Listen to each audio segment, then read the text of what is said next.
Yang pertama barangkali saya ingin menyampaikan komitmen pemerintah untuk melaksanakan SDGs itu tertuang di dalam Peraturan Presiden Nomor 59 Tahun 2017 untuk pencapaian SDGs pada tahun 2030, dan di situ ditetapkan bahwa Presiden sendiri yang memimpin orkestrasi pelaksanaan SDGs, dan Menteri Bappenas ditetapkan sebagai koordinator pelaksanaan pada tingkat nasional.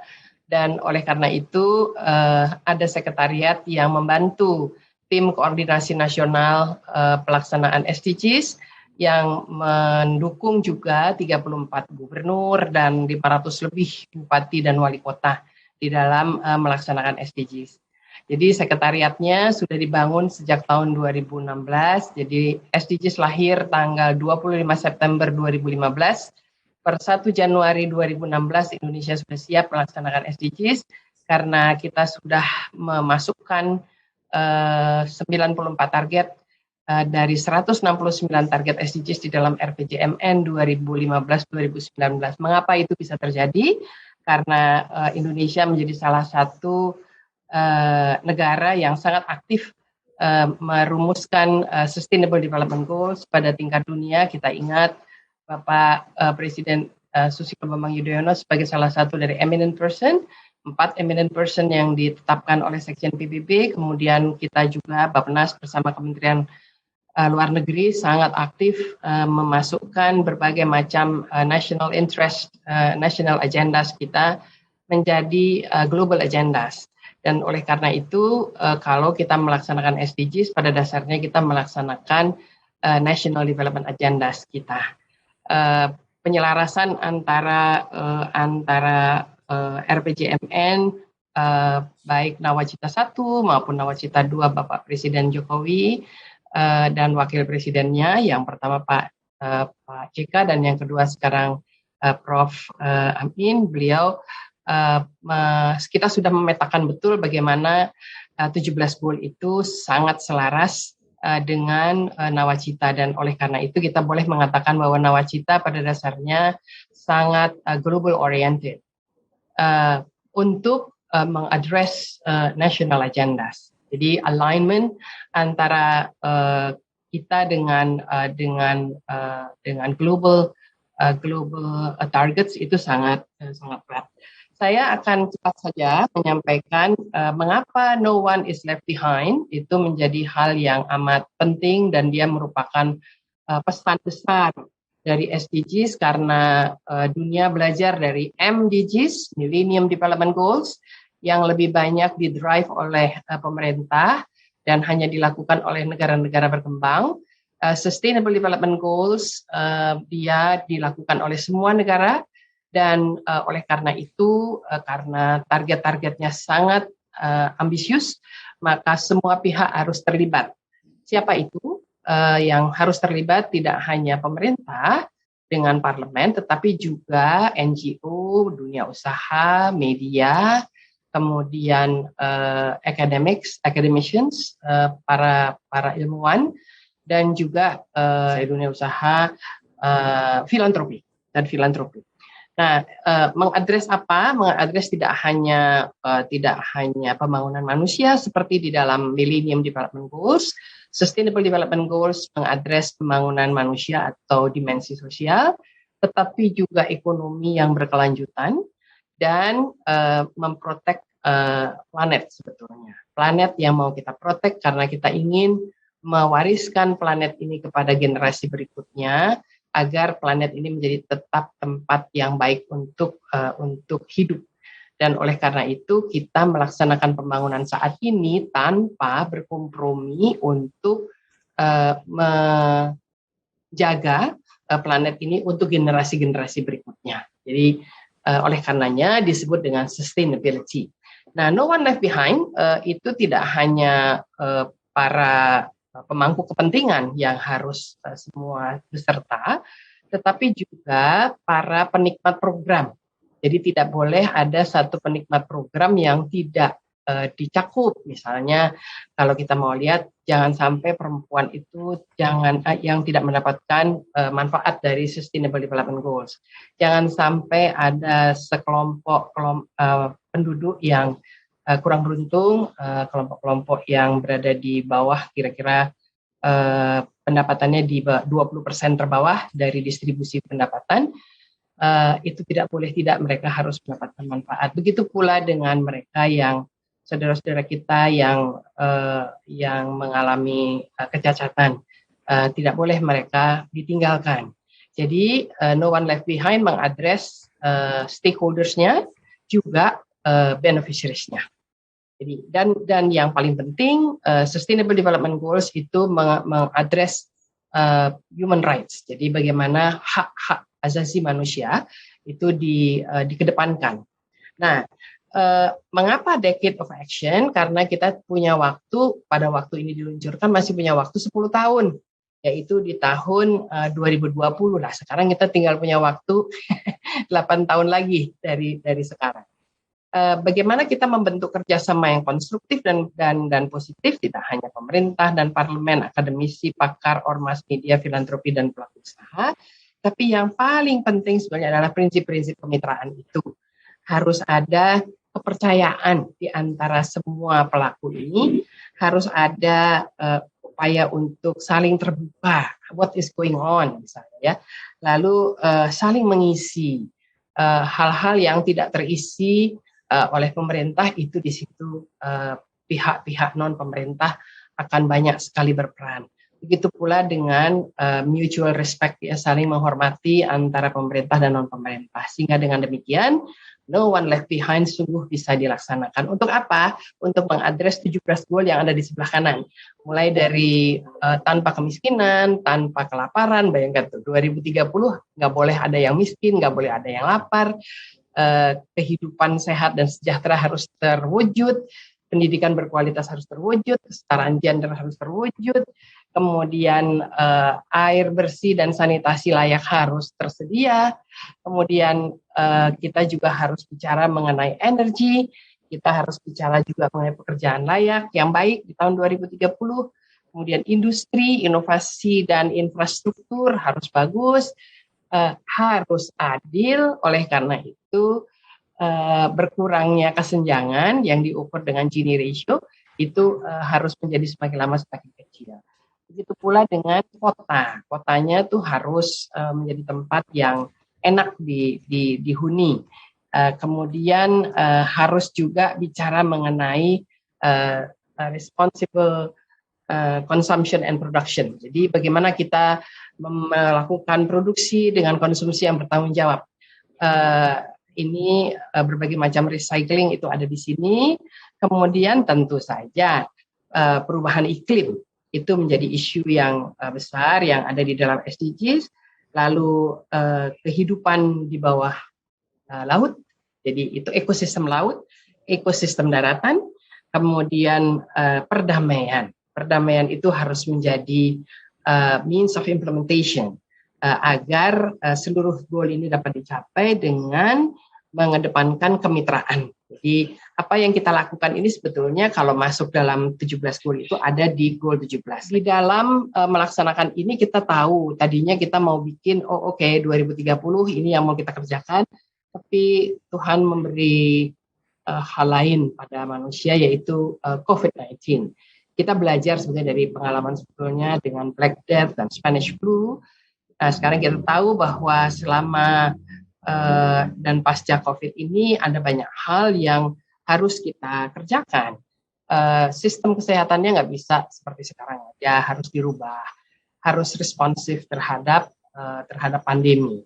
Kemudian kita tanpa sadar otomatisasi dan digitalisasi itu kemudian menjadi jalan keluarnya ketika kita semua di-lock di rumah kita masing-masing, tetapi kita tetap masih bisa berkomunikasi seperti sekarang ini. Tidak pernah kita bayangkan bahwa kita bisa bekerja seperti ini sebelum pandemi berlangsung. Dan tanpa ada beda waktu dan tempat, kita bisa berkomunikasi. Seperti misalnya kemarin saya rapat dengan OECD di Paris dan pesertanya ada Jepang, ada yang dari South Africa, dan seterusnya dari seluruh dunia itu ikut. Dan itu sebuah fakta yang tidak pernah kita pikirkan akan sangat cepat sekali itu terjadi. Dan oleh karena itu global value change juga berubah. Telework menjadi cara kita bekerja. Kita sangat nyaman dengan telework. Kemudian artificial intelligence dan big data tentunya akan menjadi backbone-nya, dan di ujungnya harus dilakukan green recovery. Slide berikutnya. Jadi dengan peradaban yang baru ini, pandemi ini membawa peradaban baru. Lalu apa saja sih perubahan iklim dan kelestarian yang betul-betul menjadi tantangan dunia? Nah, kita bisa lihat di sini sebetulnya ya, kalau kita bicara dari 24.270 respondents yang disurvei oleh World Economic Forum, itu mengungkapkan bahwa emisi gas rumah kaca dunia itu semakin mengalami peningkatan dan cukup signifikan. Dan ini memperburuk kualitas hidup, makin panas dunianya. Kemudian musim menjadi tidak jelas.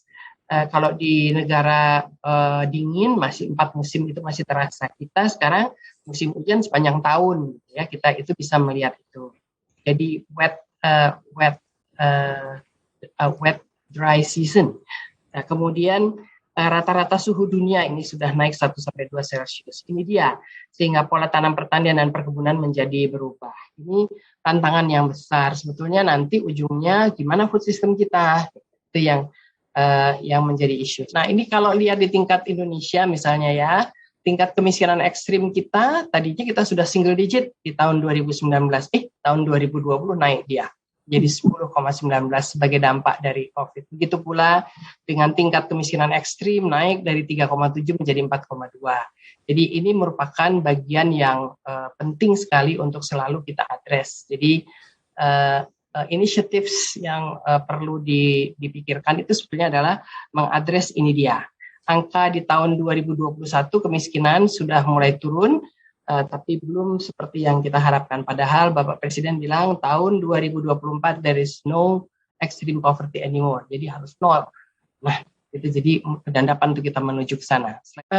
Ini kalau kita bicara mengenai pengangguran terbuka yang makin lama makin lebar, memang antara perempuan dan laki-laki. Tadinya di 2019 sudah 5,23, di 2020 naik dia menjadi 7,07. Inilah juga yang menjadi memberi dampak mengapa kemiskinan juga naik. Yang kita juga harus cermati misalnya bagaimana kemudian pola konsumsi dan produksi yang berkelanjutan proper. Ini merupakan bagian yang Bapak Ibu sekalian barangkali juga telah mengikutinya. Secara umum penerima proper biru itu meningkat loh, dan dari 1.422 menjadi 1.629. Ini merupakan hal yang membanggakan sebetulnya. Dan yang merah ini turun dari 303 menjadi 233. Ini merupakan bagian dari betapa responsifnya dunia usaha untuk juga menjadikan lingkungan itu menjadi semakin baik. Kita bisa melihat perilaku anti korupsi ini makin lama makin sadar kita bahwa kalau ada korupsi kita ribut semua. Ya, ini Bapak Presiden sudah menyampaikan kita National Voluntary Review, yaitu laporan yang diberikan oleh setiap negara secara voluntary kepada UN ECOSOC. Setiap tahun mereka punya rapat yang disebut dengan High Level Political Forum untuk menyampaikan bagaimana progres dari pelaksanaan SDGs. Indonesia sudah menyampaikan 3 kali Voluntary National Review. Yang pertama tahun 2017 dan kita menjadi salah satu dari pelapor terbaik di dunia dari 6 negara yang terbaik di dunia. Kemudian yang tahun 2019 Goal 16 itu kita mendapatkan penghargaan dari UN sebagai pelapor yang terbaik dari Goal 16, dan untuk 2021 ini kita menjadi salah satu negara yang memberikan laporan yang sangat lengkap dengan 289 indikator secara tren. Nah, ini Bapak Menteri melaporkan laporan ini karena masih bersifat daring pada waktu itu, tetapi Bapak berangkat ke New York untuk menghadiri pembukaannya, tapi kemudian ketika setiap negara melakukan intervensi, Bapak ada di PT RI, didampingi oleh BPK. Jadi proses kita itu terbuka sekali, membuat National Voluntary Review, BPK mengikuti dari awal sampai dengan akhir dokumen kita rumuskan. Kemudian apa yang menjadi kebijakan?